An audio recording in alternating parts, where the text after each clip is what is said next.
തിരൂർ സൻഹ ഫാഷനിൽ കിടിലൻ വിലക്കുറവിൽ Onam special stock clearance sale. Visit today Sanha fashion Tirur.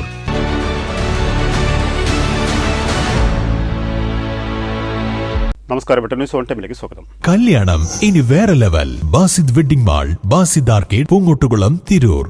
Tirur Bhagavata പഠന കൂട്ടായ്മ തിരൂർ തൃക്കണ്ടിയൂർ ചെറുതൃക്കോവിൽ ശ്രീകൃഷ്ണ ക്ഷേത്രത്തിൽ വെച്ച് ജനുവരി 2 മുതൽ 5 വരെ വേദസാരമായ ശ്രീമദ് ഭാഗവത ദശമസ്കന്ധ വിചാര യജ്ഞം നടത്തുമെന്ന് സംഘാടകർ വാർത്താസമ്മേളനത്തിൽ പറഞ്ഞു. തെയ്യംപാട്ടിൽ ജ്വല്ലറിയിൽ നിന്നും വെറും 2.5% മുതൽ പണിക്കൂലിയിൽ സ്വർണ്ണാഭരണങ്ങൾ സ്വന്തമാക്കാം. ഉടൻ തെയ്യംപാട്ടിൽ ജ്വല്ലറിയുടെ ഷോറൂം സന്ദർശിക്കൂ.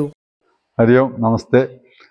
തിരൂർ ഭാഗവത പഠന കൂട്ടായ്മയുടെ നേതൃത്വത്തിൽ തൃക്കണ്ടിയൂർ ചെറുതൃക്കോവിൽ ക്ഷേത്രത്തിൽ വെച്ച് ജനുവരി 2 വ്യാഴാഴ്ച മുതൽ ജനുവരി 5 ഞായറാഴ്ചയോടുകൂടി അവസാനിക്കുന്ന രീതിയിൽ ഭാഗവതത്തിലെ ദശമസ്കന്ധ വിചാരയജ്ഞം ശ്രീ ബ്രഹ്മശ്രീ ജയശർമ്മജിയുടെ നേതൃത്വത്തിൽ നടത്തുന്നത് എല്ലാ ഭക്തജനങ്ങളെയും അറിയിക്കുന്നു. എല്ലാ ഭക്തജനങ്ങളും ഇതിൽ പങ്കുകൊണ്ട് ഉദ്യമം വിജയിപ്പിക്കണമെന്ന് അപേക്ഷിക്കുന്നു.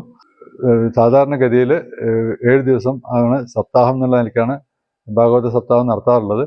അപ്പോൾ അന്ന് ഈ പാരായണം കൂടുതലുള്ളത് കൊണ്ട് അത് മുഴുവൻ കഥാസാരങ്ങൾ വിവരിച്ച് പറയാൻ ഒരു ആചാര്യന്മാർക്കും കഴിയാറില്ല. അപ്പോൾ അതിൻ്റെ പേരിലാണ് ഇങ്ങനെ ഒരു ഉദ്യമത്തിന് തയ്യാറായത്.